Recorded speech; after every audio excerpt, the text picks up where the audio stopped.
پر یو شي باندې در حد زیات افسوس غم او پریشانی مکو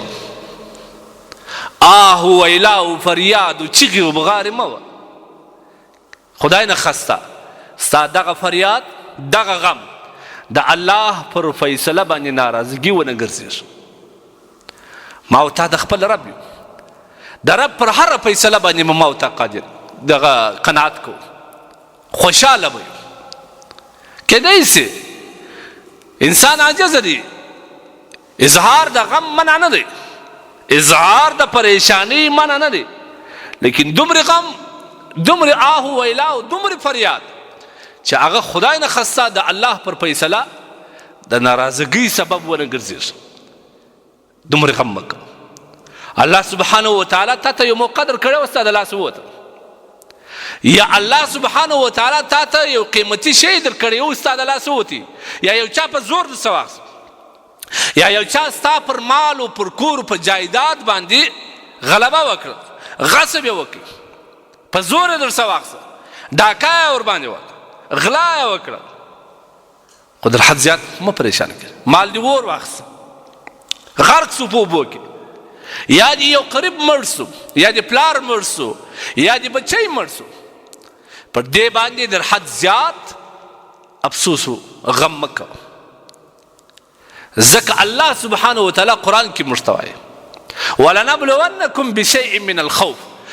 لام د تاکید دپاره دی نون ثقیله د تاکید دپاره الله وایي خامخا زه ستا ازماینه کوم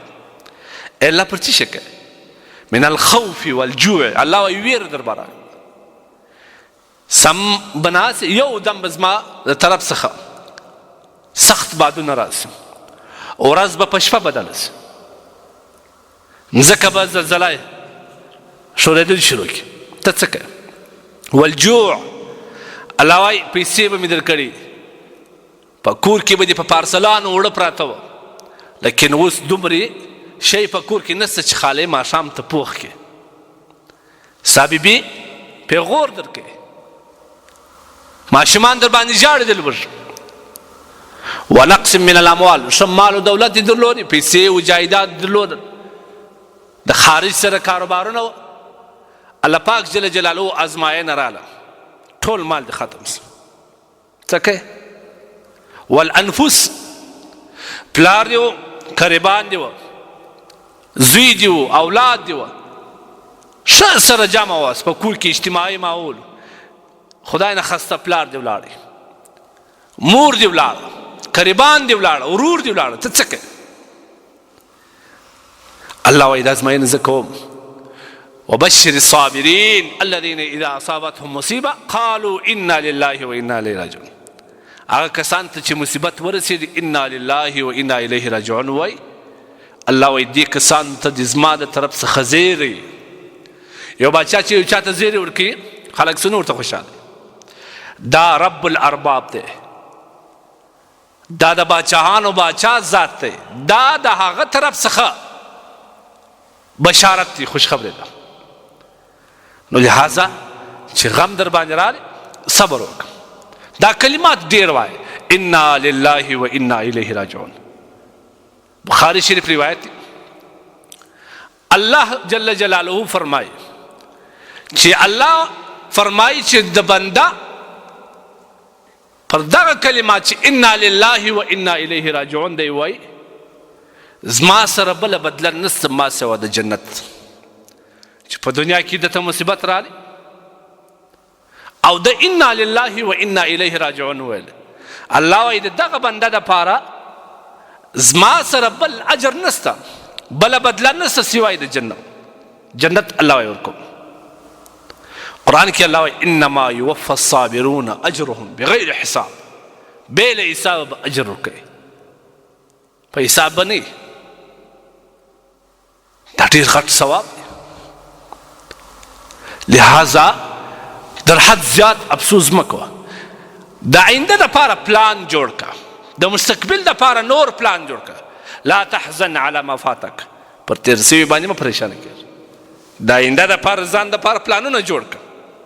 د کامیابۍ لارې تلاش کړه ته که اوس پر تیر سوي باندې لاس در زنه کښېنې مستقبل دې په خپله په هلاکت کې واچوي یو او صبر دې نه وکړي د آخرت د اجر څخه دې ځان محرومه کړي دوه او دریم دا ځان دې په خپله د هلاکت سره مخامخ کړي که چیرې ته د دنیا د حالات سره مقابله وکړي مشکلات راله د حل لارې تله شو صبر ورباندې کوه انا لله و انا الیه راجعون وایه د الله څخه مدد غواړه د الله څخه کومک غواړه به الله پر صبر اجواز درکړي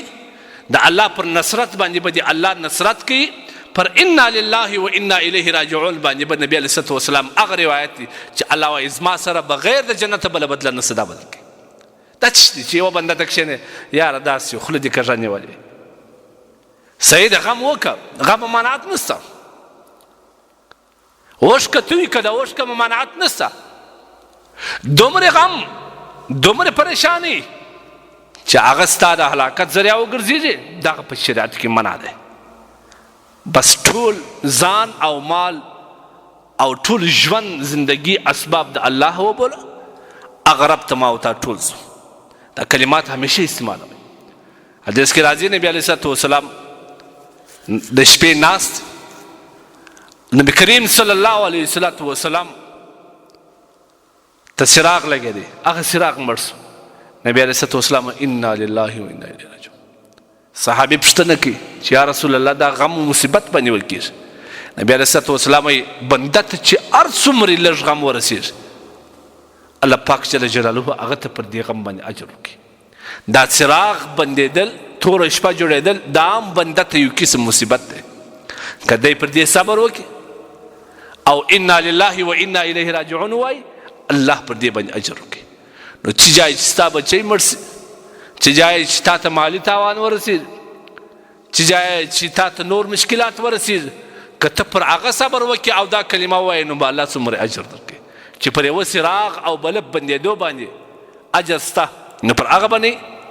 لهذا مقابله کول پکار دی